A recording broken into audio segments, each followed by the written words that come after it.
wasted just because we cannot be able to have good accountability in place. And that is why, as we talk or as we debate on this, I would suggest that for sure, if all these objectives will be followed and put in place, then this country can be transformed and be sure of having that healthy society that I said at the beginning. Mr. Speaker, as we pass this bill, we will be sure of protection of human life and health. Today, Kenya is suffering because many of our people are suffering because of cancer. Many people tell us that cancer is caused by some food that we take as our meals. Some say that it is because of the chemicals in our food. Once this will be put in place, I believe that we will be able to take and protect the lives of our people. Again, protection of consumer interest. Sometimes we have not been able as a country to protect the life or the consumer's interest. The price is fixed and nobody knows. And sometimes the buyer, the sellers take advantage and sell at a very expensive rate, or they take advantage on what they put on the shelf.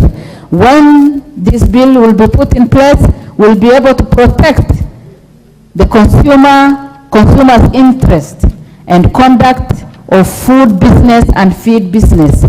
That will give us a better life in all the aspects.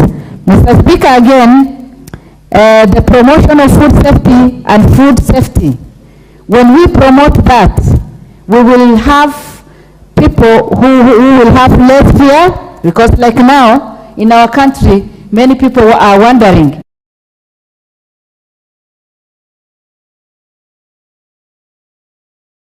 enough or healthy enough, or whether it is good for us to consume those things. But once this bill will be put in place, Mr. Speaker, I'm sure that we will have a healthy society out of stress, and even we will have that, that psychological mind that is free, and we will be proud of buying whatever we find on our shelf. Mr. Speaker, efficiency in the performance of official control is what this bill stands for.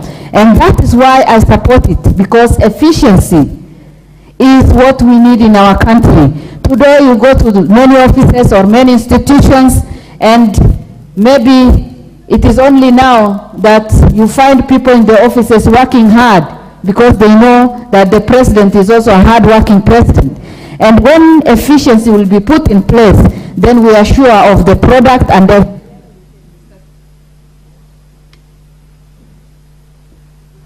Very well, add 1 minute. Just conclude, please.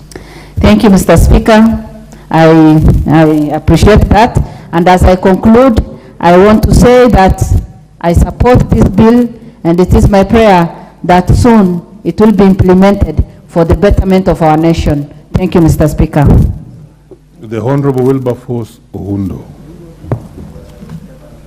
Thank you, Honorable Speaker. I stand to lend my voice to the Food and Feed Safety Control Coordination Bill, National Assembly Bill number 21. Honorable Speaker, when you read the memorandum and objects of and reasons for the bill, it's basically a bill to provide for coordination of public institutions involved in the control of food and feed safety. In short, and the long and the short of it, Honorable Speaker, is that the bill seems to be a superintendent bill, and indeed the holder of the main office, the holder of the office created here, is called a controller. It's essentially a superintendent bill. Honorable Speaker, Article 43, 1C of the Constitution of Kenya places food security, hygiene and acceptable standard as one of the social or economic and social right. So obviously at any given time, we must pursue and ensure that the consumers of food in this country, the end consumer,